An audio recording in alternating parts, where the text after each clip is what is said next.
और आज की बड़ी खबर, तेल का उत्पादन करने वाले मुस्लिम देशों में अब एक बहुत बड़ी दरार आ गई है और ये ईरान युद्ध का अभी तक का सबसे बड़ा असर है।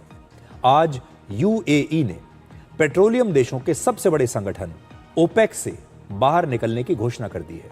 उन्होंने कह दिया है कि हम अब ओपेक का हिस्सा नहीं रहेंगे। ओपेक क्या होता है ये समझिए। ओपेक का मतलब है organization of the petroleum exporting countries और ओपेक के 12 सदस्य देशों में पूरी दुनिया का लगभग 80% तेल भंडार है। आप ये समझ लीजिए कि दुनिया के जो सबसे बड़े तेल बेचने वाले मुस्लिम देश हैं, ये उनकी संस्था है। यूएई 1 मई से ओपेक की मेंबरशिप को छोड़ देगा, ओपेक से बाहर निकल आएगा और इस फैसले से पता चलता है कि अब खाड़ी देशों में मतभेद बहुत ज्यादा बढ़ गए हैं।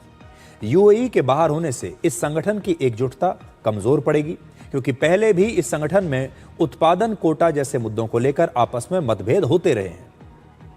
पिछले कुछ दिनों से यूएई खाड़ी के दूसरे देशों से नाराज था, क्योंकि ईरान युद्ध के दौरान यूएई पर सबसे ज्यादा हमले हुए और किसी भी अरब देश ने उनकी मदद नहीं की। ओपेक में सऊदी अरब का दबदबा है और पिछले कुछ समय से सऊदी अरब और यूएई के बीच लगातार मतभेद बढ़ते जा रहे हैं। यमन से लेकर सूडान और सोमालिया में सऊदी अरब और यूएई अलग अलग गुटों का समर्थन दे रहे हैं, यानी ये अलग अलग टीमों में खेलते हैं। ओपेक देशों में कच्चे तेल के उत्पादन में यूएई तीसरे नंबर पर है और यूएई ने यह फैसला इसलिए लिया ताकि वो अपने हितों के हिसाब से तेल का उत्पादन अब बढ़ा सके।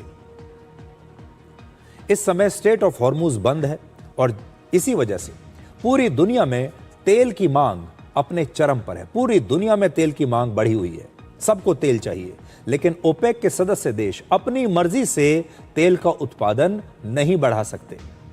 ओपेक में एक कोटा सिस्टम होता है। ओपेक एक कोटा सिस्टम के फॉर्मूले पर काम करता है, जिसके तहत हर देश उतना ही उत्पादन कर सकता है तेल का जितना उसे कोटा मिला है। यानी ओपेक में जितने भी देश हैं, सबका तेल बेचने का एक अलग अलग कोटा तय किया हुआ है।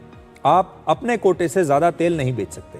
ऐसे में यूएई इस संगठन से बाहर निकलकर अपने हिसाब से तेल का उत्पादन बढ़ाकर ज्यादा पैसा कमा सकता है, क्योंकि इस समय यूएई को पैसे की बहुत जरूरत है। ईरान युद्ध के दौरान यूएई का बड़ा नुकसान हुआ है, उसकी अर्थव्यवस्था पर बुरा असर पड़ा है।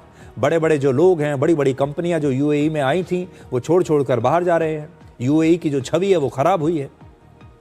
अगर यूएई तेल का उत्पादन बढ़ाता है तो तेल की कीमतों में गिरावट आ सकती है और इससे भारत और चीन जैसे देशों को बड़ा फायदा होगा। हमारे जैसा जो देश है, आप और हमें इसका बड़ा फायदा होगा, क्योंकि जैसे ही यूएई अपने तेल की सप्लाई बढ़ाएगा तो दुनिया में जो तेल का बाजार है उसमें सप्लाई बढ़ जाएगी और दाम कम हो जाएंगे। यूएई के इस फैसले से कच्चे तेल के उत्पादन और कीमतों में ओपेक का जो एक अधिकार रहा है वो भी कमजोर हो जाएगा।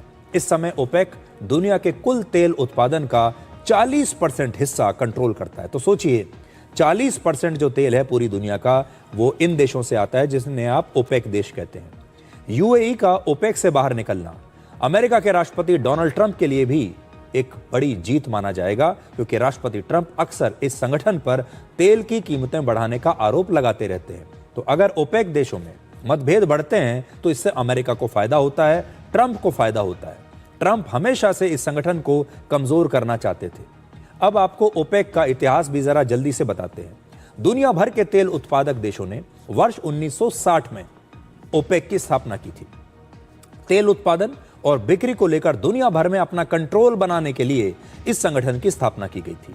शुरुआत में इराक, ईरान, कुवैत, सऊदी अरब और वेनेजुएला इसके सदस्य देश थे और इस समय इसके सदस्य देशों की संख्या 12 है। जबकि एक और संस्था है जिसे हम कहते हैं ओपेक प्लस। ओपेक प्लस में ओपेक के 12 देशों के अलावा दुनिया भर के 10 और देश भी शामिल हैं। इन्हें कहते हैं ओपेक प्लस।